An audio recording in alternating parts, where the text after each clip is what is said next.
Well, guys, welcome to the video. Jason Clemens here. The title of this one, this is going to be number 13, and the title is going to be, basically I'm going to give you some tips. It's my personal system, basically, when I start a business. These are the things that I do. They work for me, and just developing this has been well over a decade in the process. This is just sort of the way I think.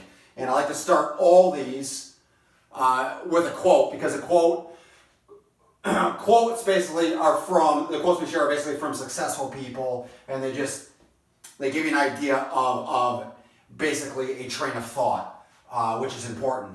So this one is from Scott Adams. He created Dilbert, but he also created a lot of other businesses along the way. His net worth is somewhere around 75 million right now, so he's not a billionaire, but I think we can all agree that 75 million is a really good net worth. And even if those net worths are not, because a lot of times stockholders and stuff like that are included in net worths, which I don't really put a lot of weight in, but nonetheless, he's built a really successful business in the Dilbert comic strips, and he's done some other stuff too. And he has a great quote. His book, by the way, I just got done reading. He's written a lot of books. So the title of his book specifically is... Oh, give me 1 second here.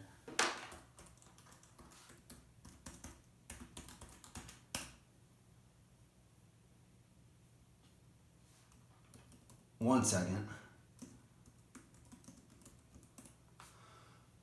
We need to keep track of. So the title of his book is How to Fail at Almost Everything and Still Succeed. It's a good book. It's a really quick read. And he makes points basically that you don't hear from people just starting out. And we'll get into that in a minute. He makes points from someone that has failed a lot and then has now succeeded and has made a lot of money. And he makes a lot of those, you can just tell the mindset difference between somebody who is just starting out and has this idea that the way you get rich is just, well, you just go out and they have sort of like an academic perspective. Okay, so you got to do this, and this, and that's not really at all what he talks about and what he finally discovered. And that's sort of how I've evolved when along my lines. So his quote is, "Goal-oriented people exist in a state of continuous pre-success failure at best and permanent failure at worst. Systems people succeed every time they apply their systems." Okay, so just breaking that down, we're always told to have goals. This is typically the way people start out. They'll read a lot of self-help books and they'll come up with goals. And I used to do this. I used to write goals down. If you've read Think and Grow Rich, if you've read any self-help books, they preach to you, set goals. I set goals for years and failed miserably doing it. And most every day I woke up, I was miserable. And it's exactly what he discovered. Goal-oriented people exist in a state of continuous pre-success failure at best, because if the goal is way out in the future, every day you wake up and you're not achieving that goal, you're failing. If you're a systems-oriented person, okay, every time you apply your system, which is daily, you apply a system, okay, you're succeeding because you apply that system every day. And he goes on in that book to say, basically, and this is what I've learned, and I had a lot of this picked up before I even read the book, but reading his book just brought it more into light. And you see this from a lot of entrepreneurs who have been in the game a long time, who are worth a lot of money. Okay, and this is something that people just starting out or people who are never having success don't get. Okay, so in the 20 things that I've learned, sort of like a template, it's in no particular order. These are just things that I keep in mind when I'm starting businesses and also just working through them. So number one, it really is about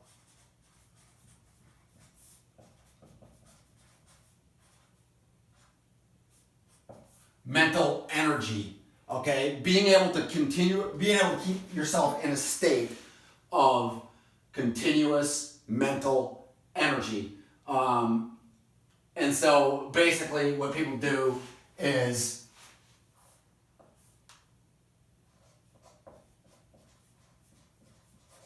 they get stressed out, all right?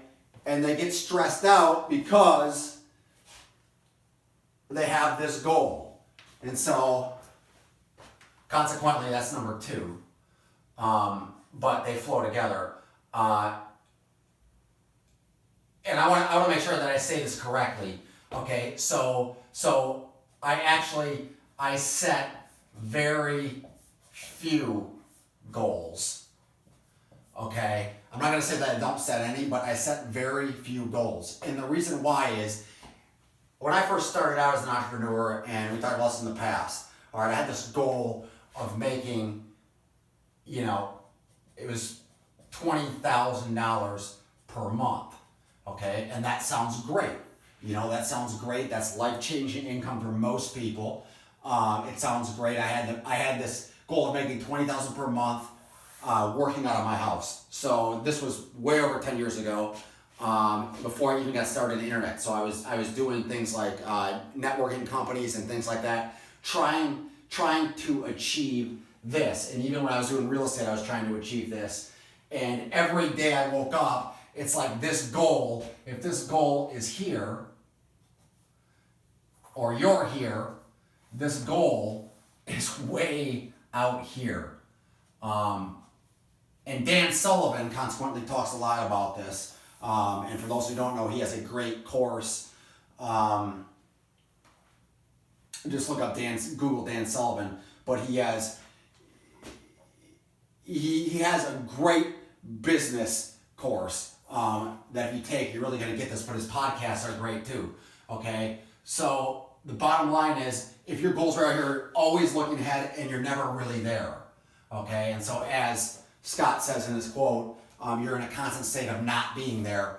And what happens is this zaps your mental energy.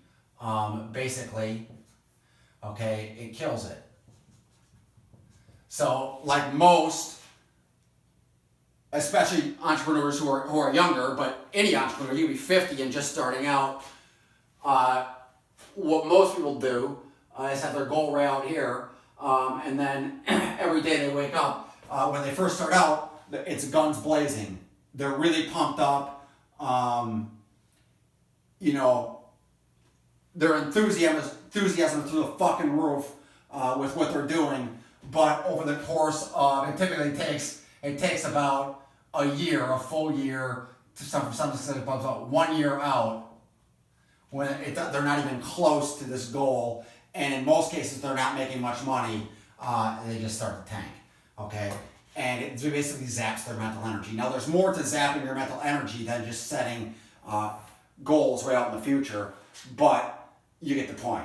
So that's, again, these are in no order. That's number 1. Let me put number 3. I think we're still on the camera here. So number 3. Basically, so number 2 is I set very few goals, and these are for the reasons I just discussed. So number 3, I am basically, let's see here. I don't have somebody working this. So I am basically pessimistic.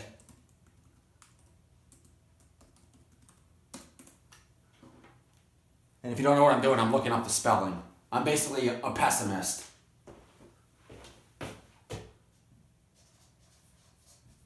Okay? You see this among so many people, this, and it's taught in self-help. And it's like, you gotta be this fucking optimist all the time. And what I learned just over the years is that naturally, I'm not an optimist. I mean, I am in certain circumstances, but optimism is basically like, it's like a religion that is taught in the self-help niche. And so the problem with that is if you're optimist about everything, what you're going to find out is that people have all sorts of ideas. If you look online, there's ideas everywhere. Basically, everybody has an idea, and everybody is pumped up about their idea. And the problem with optimists, and you especially see this with people just getting out of college because they don't know any better. They're not in the real world, and they don't have all the failures and things like that to go with it. So they're really optimistic, and they start buying into everything. Whereas people who have had a lot of success, I mean, you hear this a lot, but I think it was Steve Jobs who quoted, the best decisions I've ever made are the things that I have not done, saying no to things. And Jeff Bezos talks a lot about this. You're going to say no to a lot of stuff. So what I learned is that naturally I'm a pessimist, and yet when I started out in business, I started buying into everything. That's why I was doing a lot of networking companies. All my friends had great ideas. Oh, try this network company, try that one. And everybody had a great idea, and I was just following all these great ideas. It's like stock market. It's like listening to basically stock pundits tell you their best picks. Everybody's got an idea, and you follow everybody, and you make no money. And pessimists or optimists tend to do this, where a pessimist is going to be highly skeptical of everything.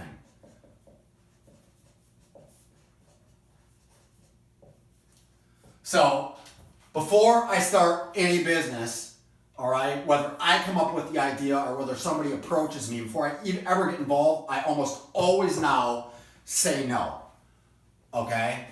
So that is actually the fourth one. I say no to most opportunity. Because I've learned that being a pessimist, being highly skeptical of everything, is actually really beneficial in your business, in your entrepreneurial progression, I should say. And so the younger you get this, in my opinion, the better off you're going to be, because it just works. It tends to work better for people when you step back and you just question everything. And especially now that everybody's making videos online, seemingly all billionaires are interviewed, and what you don't understand is that they're all trying to be politically correct. Everything is so politically correct these days, and so nobody wants to say anything that offends people. And so basically, when billionaires or highly successful people are being interviewed, it's always basically saying, well, if you work really hard and you try your best and you work your passion, eventually you're going to succeed. It's total bullshit. To me, it's bullshit. It doesn't work out that way for the vast majority of people. Most people work really hard and they never get ahead. The world's filled with people. Most people are like that. So, especially entrepreneurs. So, I'm a pessimist. I remain highly skeptical of anything. If somebody brings me an opportunity, I almost always say no.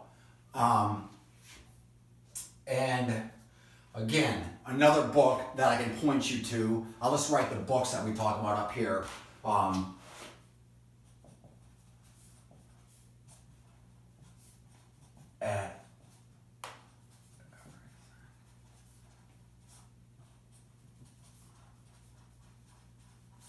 How to Fail at Everything and Still Succeed. That was the Scott Adams book. Another really good book, and I had to think about it. I got to think about what the title is again, but I've actually read it a couple times. You'd think I'd remember the title, but it's another good one we've talked about in the past. But the bottom line is, if it's not a definite,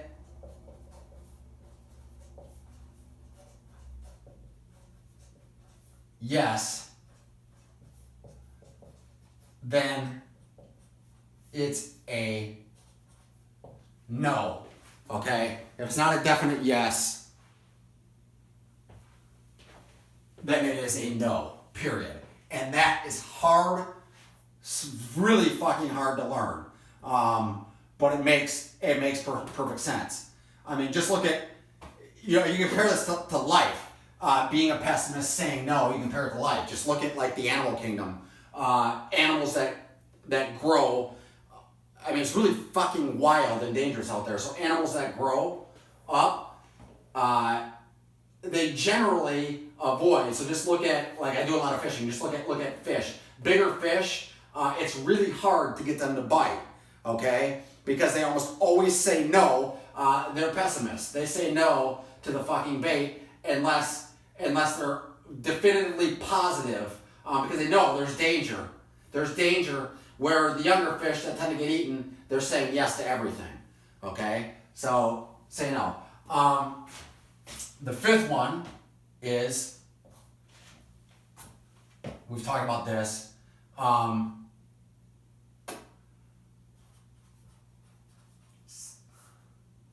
this is probably not the best way to say it, but success shows itself quickly, okay? And this is one of the big ones. We talked about this in the last podcast. So the bottom line, I have spent literally years, and I remember going back, I spent years in a couple businesses, especially when I just got started. This thing called internet marketing was getting really big. This is back pre-2008, actually pre-2007, it was getting really big.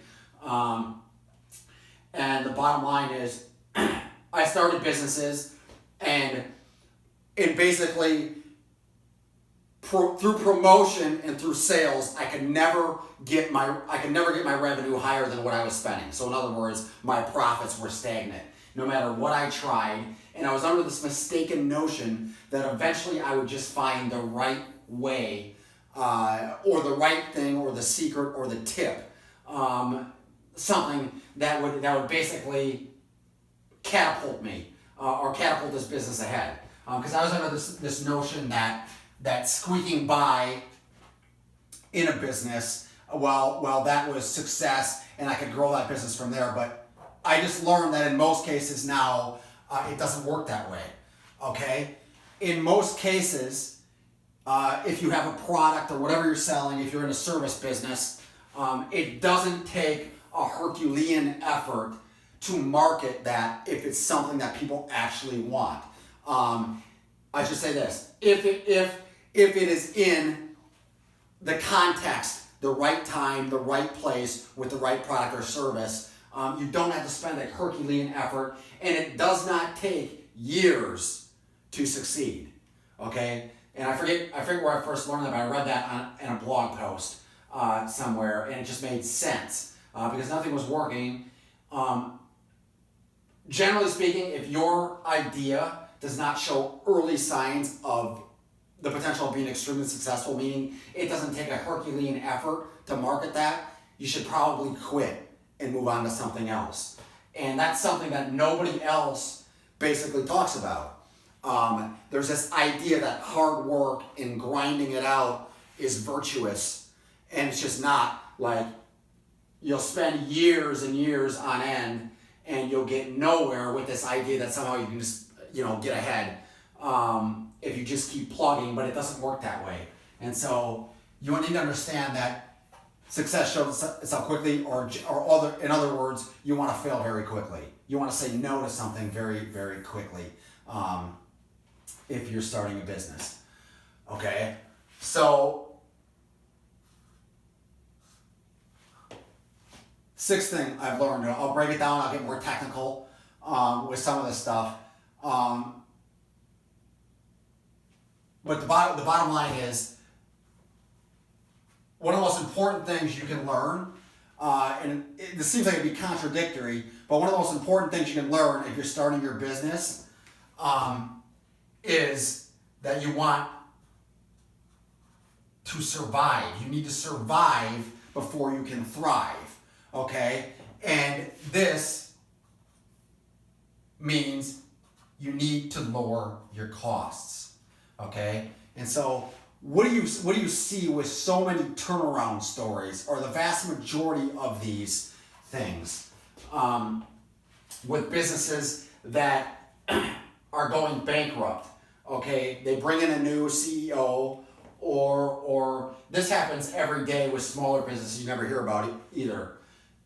They basically, the business is plummeting, is failing. They bring in somebody different, and what is the first thing generally with all these turnaround stories? They cut costs. They cut fucking costs, okay, of their business.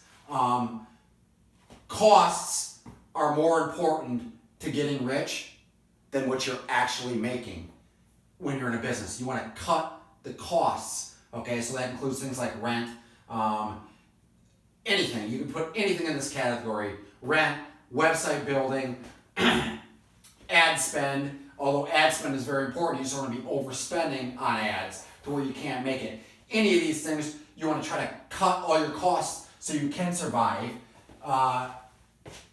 because it brings us into the seventh thing, which is basically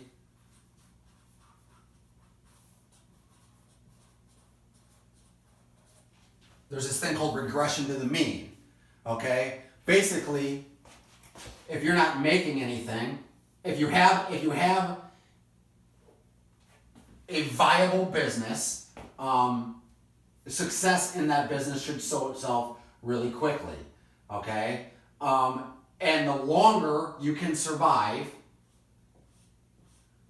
so if you're making sales, the longer you can survive by cutting costs, eventually, generally speaking, there's a regression. So you're making a lot less than what you should make, but that should boost up if you're in a viable business the longer you can survive. Okay, and consequently, if you're going through a really fucking hard time, just understand that if you've hit rock bottom, and yeah, generally things can get worse, but naturally, the longer you can survive, things tend to regress to the mean. And the mean is not way up here, making billions of dollars a year, but it's also not down here. Every year making nothing, broke off your ass, at least if you're implementing quality things. And so this is consequently another reason why basically I tend to ignore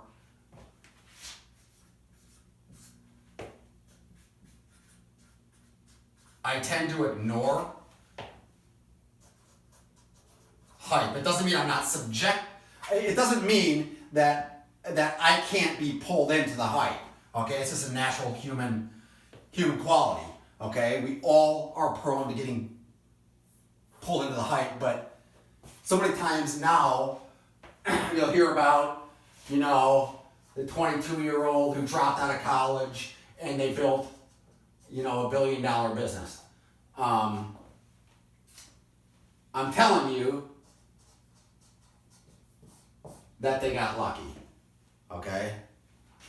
Now, people don't want to believe that, but Zuckerberg got lucky. There were other social networks way before him. This idea was nothing new back when he started it. I think Facebook was in the early 2000s, about 2000. I want to say it's about 2004 or somewhere in there, but I'm probably off on that. But this idea was nothing new. It was out in the late 90s too. Okay, it's just that. Yes, his product was a little bit different. They're the first ones that actually. They're the first. Basically, they got identity correct. Is what I say. So the person you were talking to was actually the person they said they were. They got that correct. So when you're on Facebook, generally speaking, it's really hard to fake who you are. Okay, on Facebook. So they got that identity correct. But basically, they also hit it at exactly the right time. It was the right time. They were at the right place. Okay.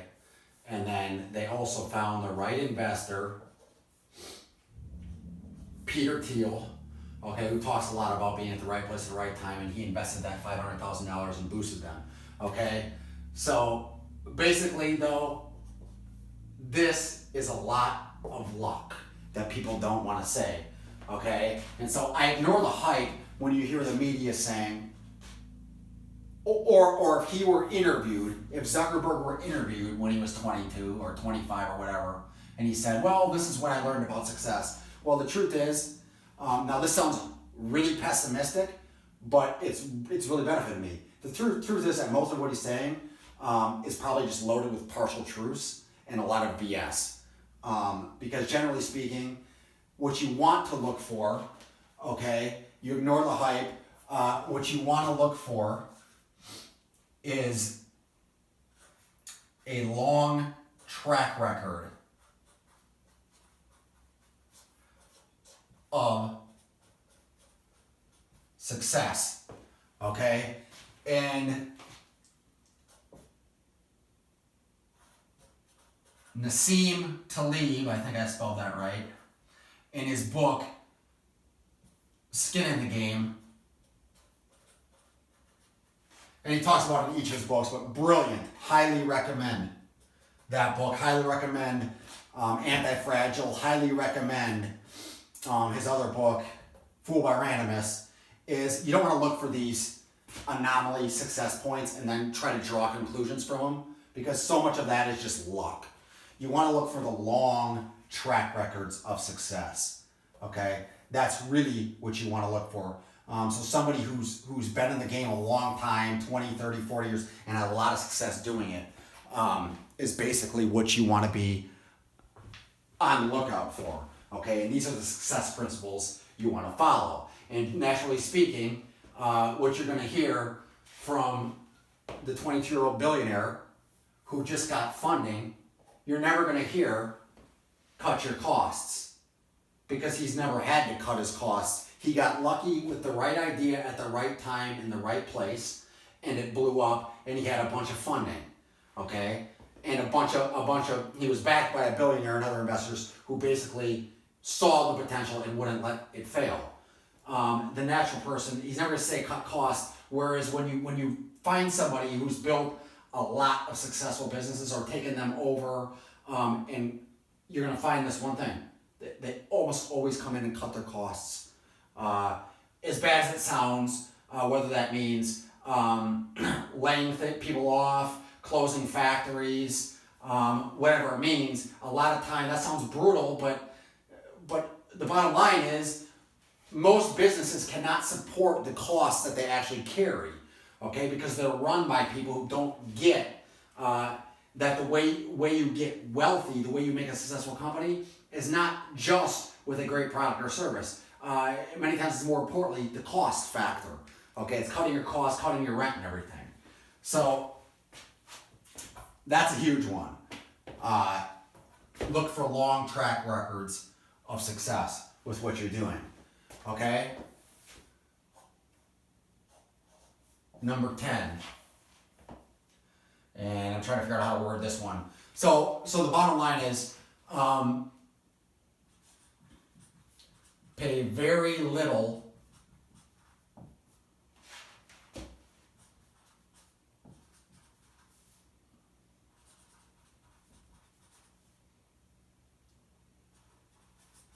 okay?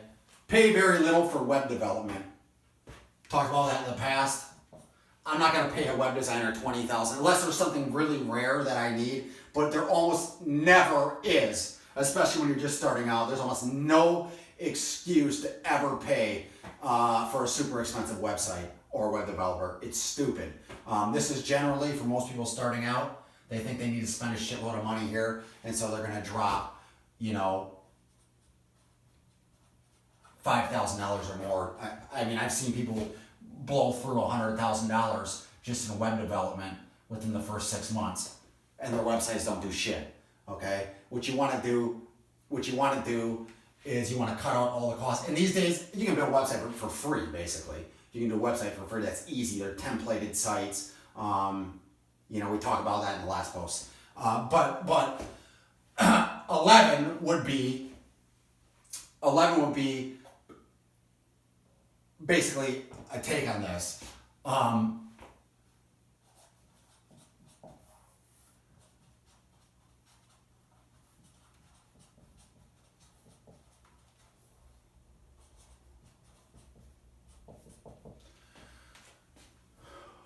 Web developers generally are artists, okay?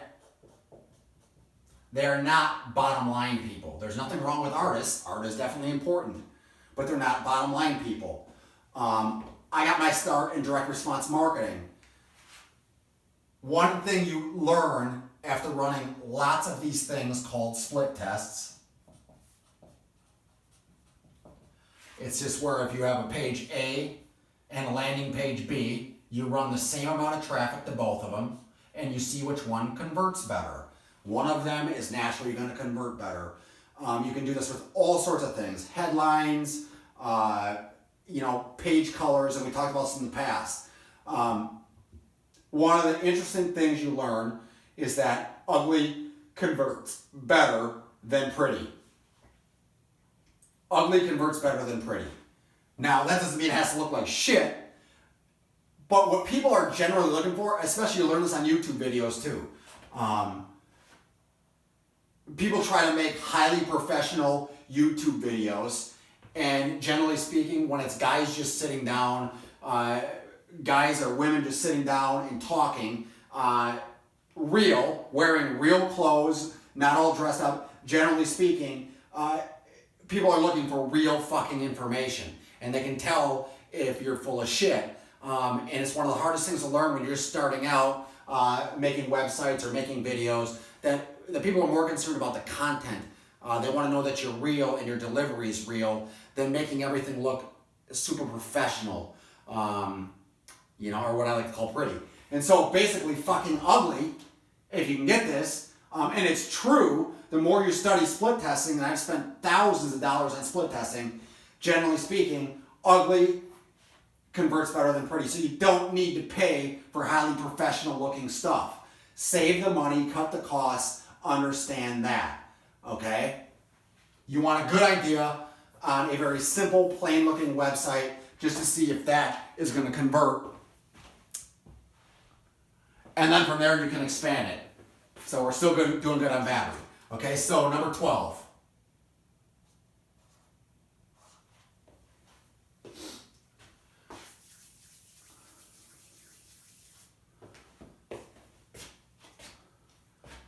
So,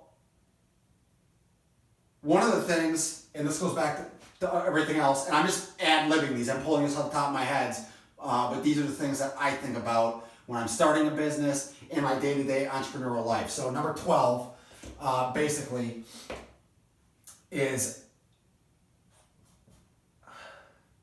I've learned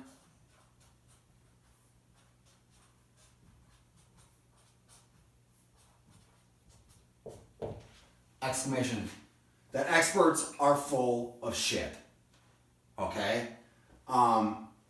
Experts are full of shit, whether it's in the stock market or anything else, and there's been studies on this, and we've talked about this in the past. Take politics, for example. Almost all experts, people in the elite media, almost always get predictions wrong with elections. It's pathetic. And this is, I'm not just picking on them, but it goes with everything else. Stock pickers, brokers, anybody in the financial industry. I pay very little attention to expert advice, especially when it deals with predictions out in the future. It's just, you need to understand that. So most of the ads you see, okay, on Facebook or on Google, promoting ways to get more clients and stuff like that.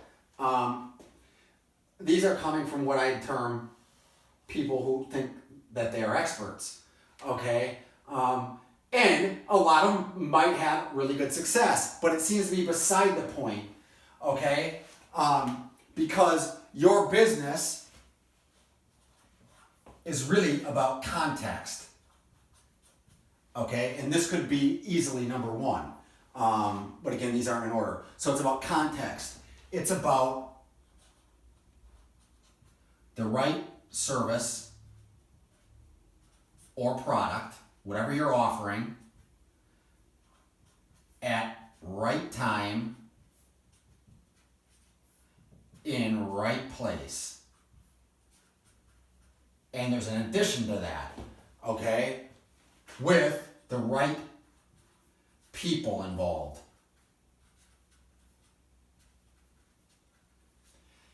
It's like the Holy Trinity. Right product, place, right time, right, it's like 1, 2, 3, or maybe there's 4 there. But it's like the Holy Trinity. It's about context, okay? And so that expert does not understand the context of your unique business. Your business is custom.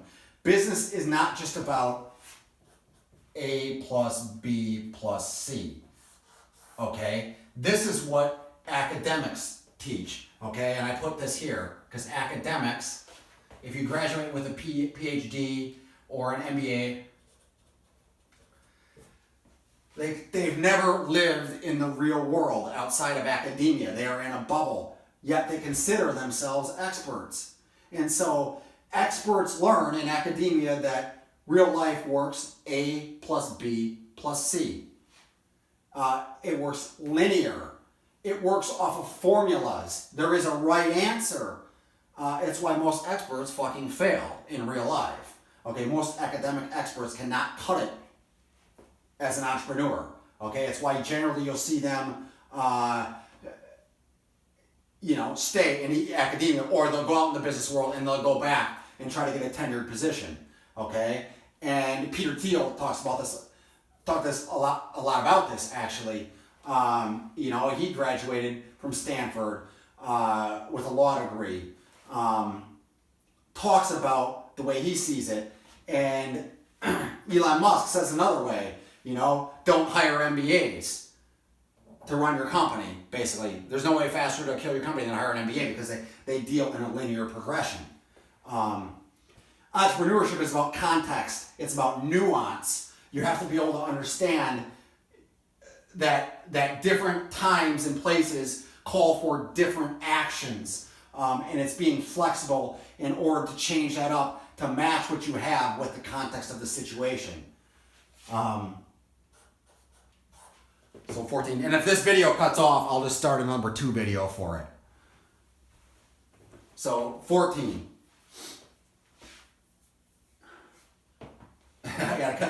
I'm thinking now. So basically speaking, I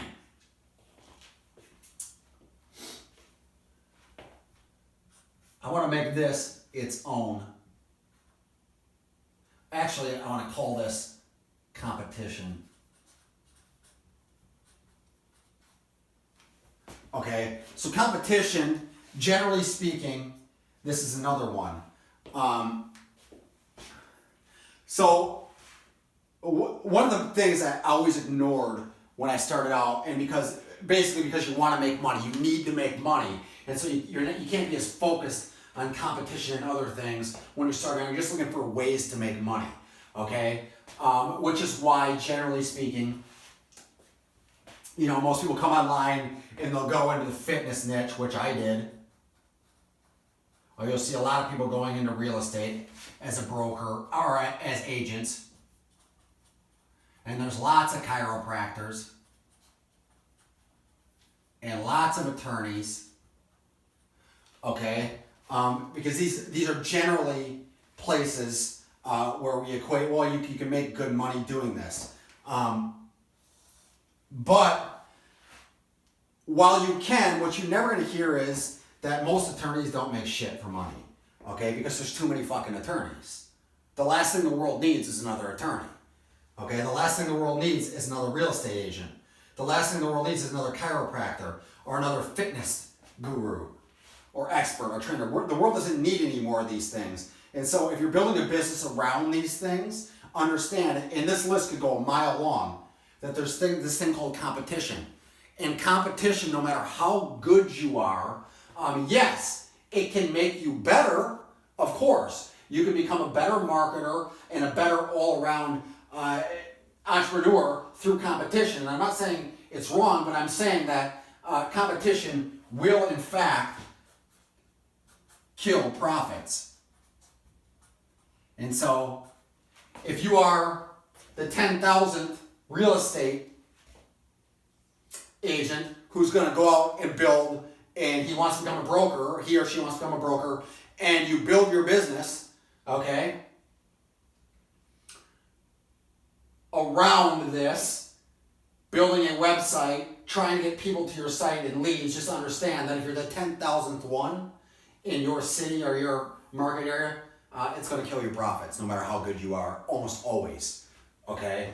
It's really fucking hard to overcome competition. And so basically what you want to do is whatever you're offering, you want to be unique. All right? Now it sounds really fucking cliche, but it's not. You want to be unique with whatever you're offering. All right? So you do something that nobody else does. That's what you're looking for. You're looking for the unseen, something that nobody else is doing. So you know, it could be anything. So in real estate, if you're a real estate agent, I'm just going to pull this off the top of my head. I have no idea. So if you're a real estate agent, number one, I think I'd be really skeptical about being a real estate agent right now. But if you're hell bent on there, the way that works, okay, is maybe you. I just pull something off the top of my head. Whatever. Maybe you undercut everybody on price. Okay, you offer it lower. You list houses for $500. Okay, that would be something that nobody else is basically doing. Now that's a really simple and almost kind of a dumb example, because generally I don't like to work off of price, but you get the idea. You want to do something that nobody else is doing, to nobody else is competing with. So basically, if you're in a highly competitive niche, you want to think twice about being there. But if you have to be there, you need to be doing something that nobody else is doing. Otherwise, you're just doing the same shit over and over again. You know, and it just doesn't work out. 16.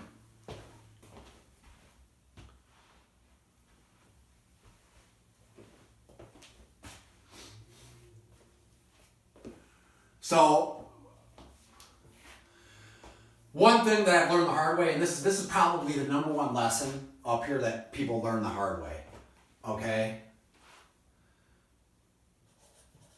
Do not let anyone other than yourself control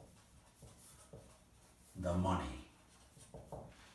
In short, okay, this is really hard when you're first starting out, because when you're first starting out, you generally don't have any money, okay, and so you're kind of at the mercy to other people.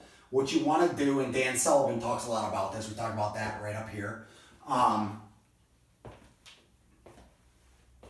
and consequently his program, going back here, I said I was going to give you his program. It's strategic coach. It's an expensive program. It's like $10,000.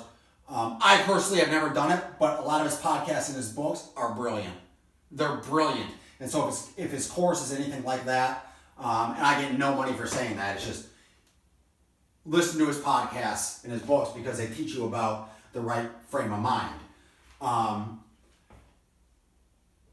Consequently, you do not want to let anyone else control the money. So I've been in businesses where I spent a lot of time building up all the marketing, and I basically made the other person hundreds of thousands of dollars, okay? And then the other person, now that they know how the marketing works, cut me out of it. But the reason I got into that, which I never do now, the reason I got into that basically was because I had no money. Okay, you didn't know any better, and you don't have any money, so you're desperate. Never put yourself in a situation where you can be cut out of the money, and that generally means 17.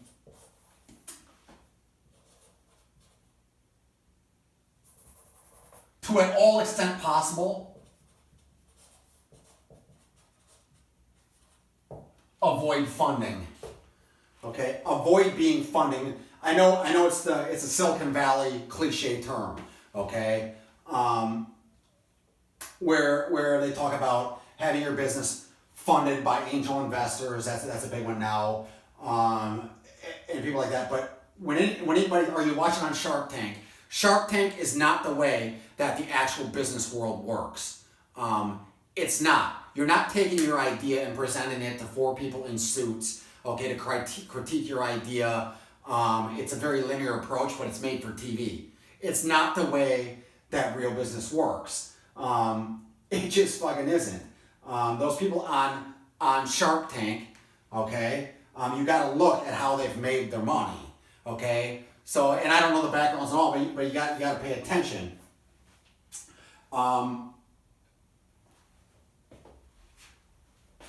You know, to how they've made their money, to what they're currently doing to make their money, okay? And again, it goes back to context. They don't understand the context of your business, okay? It's generally not, you're not presenting your business that way, but what people don't get is that when they take funding, they're giving up a percentage of their business to do that.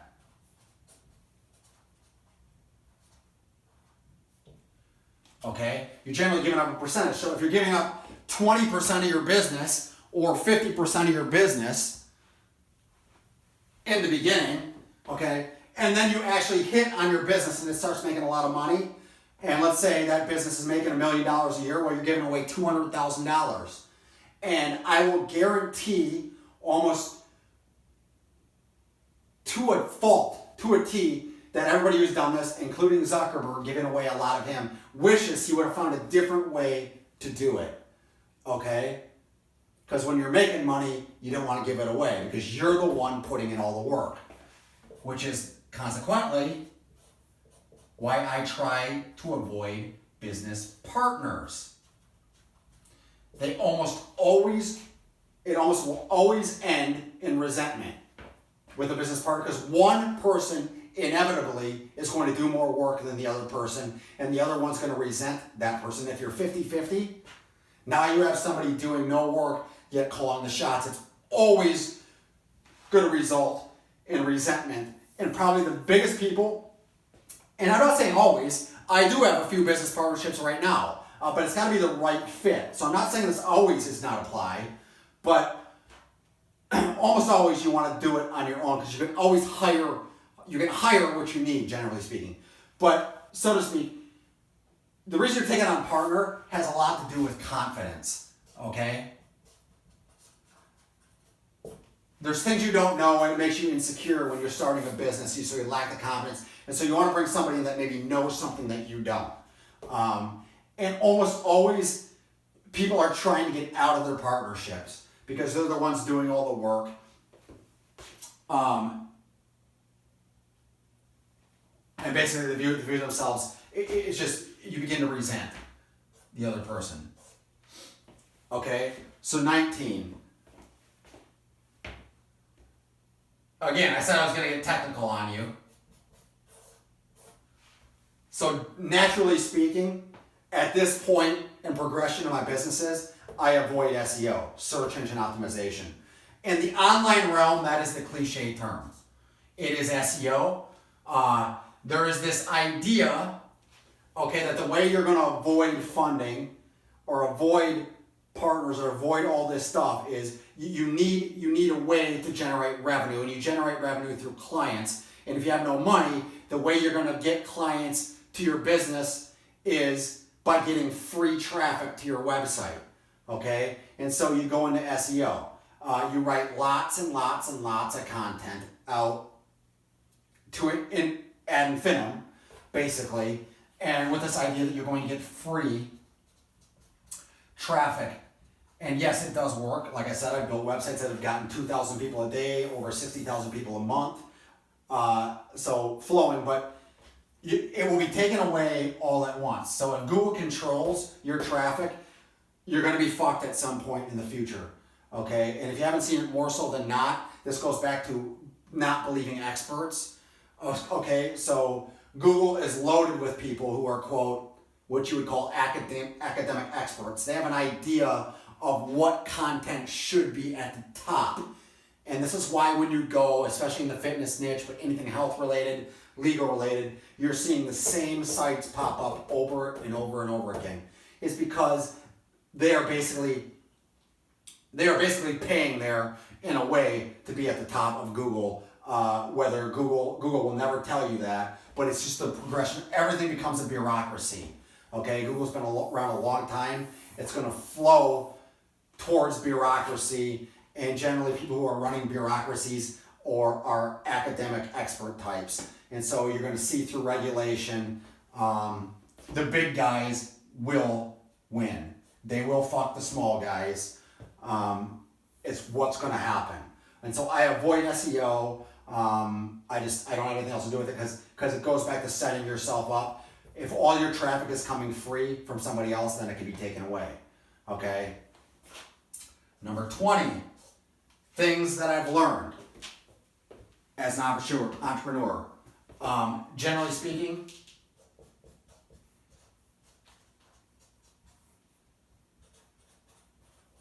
if you can't run ads, you don't have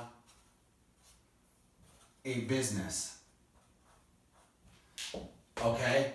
What that means, if I have a good product or service, I should be able to advertise that and immediately start making sales or getting new clients. Okay? If I have something that's not viable, I'm going to know right away because I'm not going to be able to, if I run the ads, it's not going to work. All right? And so the way that you can scale a business faster than anything else is just have a good product or service and learn how to run ads to that. Because if it's that good, people are going to buy it. You're going to get, and there's stats on this. People who visit your website through a Google ad or through, generally speaking, an ad are much more likely to convert than people who come for free traffic. It's all about mindset, okay, with what you're doing. And so this is highly important. Knowing what I know now, I never would have spent years building up SEO traffic. I would have simply focused my business on ads. If you're coming with an idea, you want to think along these lines. It should be an idea which I can put up a website with my offer and be able to buy traffic to that website, pay for advertising, whether that be social media or PPC or whatever you're doing. Okay, I should be able to pay for that and make sales right away. And that's a good scalable strategy. From there, you can always increase it. So I think I covered everything I want to. Give me 1 second. I want to mention one more thing.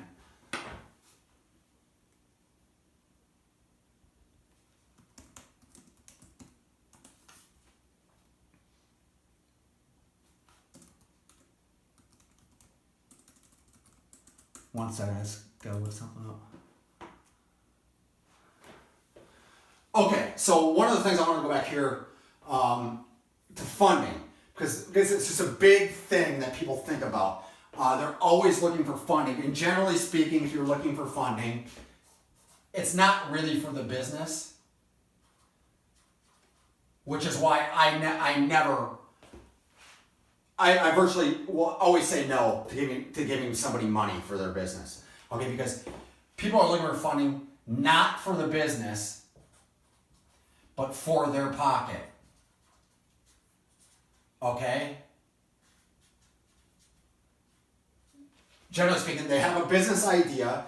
That business idea is not totally proven out, but it's a, quote, good idea. It's a fucking good idea, at least to them. And so they're going to go into the marketplace and they're going to look for somebody who wants to fund them. And naturally, they'll look for $50,000 or $100,000 or $20,000 or whatever. And what's going to happen is this person has not built a solid business. And so they don't understand this idea of costs. And so what's going to happen, if you're looking for funding, what you're going to do with that money is you're going to find a way to put that money in your pocket. And it's going to support, in other words, to support your lifestyle.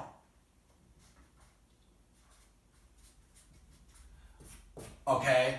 To support your rent and support all these other things. And that money, a lot of that money is not actually going to go towards your business. and you wouldn't actually know where to put it. It's generally speaking why I don't do it, okay? Why I don't fund into businesses. Now, consequently, if you're looking for funding, understand that this is generally how anybody with sense who might lend you money is going to think about your business. Any sort of funding, any sort of angel investor, any investor in your business is going to look like that. So you need to show with your business where this is going to go and why it's going to go there. And generally the things that I avoid, if somebody tells me they're going to spend X amount of money on building a website, I will not lend them the money because for the reasons I just said. If they say they're going to spend X percentage on generally hiring this and this, generally I won't spend the money because almost always no hire is going to be worth that. If they're saying I need this money for marketing, I'm always highly skeptical because if you had a viable idea, you don't need a lot of advertising money. You don't. What you're really saying, if you're looking for marketing, is you're looking to try to brand your business to get the word out. But if you're just trying to get the word out, you're gonna fucking fail. If you have a great product or service, you don't need to spend a lot of money on ads to show that works right away. And then if it is working right away, why would somebody fund you? Why would you go out for funding if it's working? You see what I'm saying? If your ads are turning a profit, why do I need an investor to buy more ads? I just spin that profit back into ads. Okay? Some of the things I will look at is if you have some new form of technology and you need to buy equipment and this technology is proven out, I might take a risk there, but that's just me. Goal-oriented people exist in a state of continuous pre-success failure at best and permanent failure at worst. Systems people succeed every time they apply their systems. Okay? So I think we're still recording. So hopefully you found this useful. 20 things that I've learned starting a business. I'm not exactly sure what the title will be. If you found it useful, please subscribe to the channel. That's going to help boost us to the top. Just click that subscribe button right there. Help boost us to the top. If you found this useful, like the video. You can also check me out at jasonclemens.media. You can get on my list there. There's a lot of other people on that list. So have yourself a great day.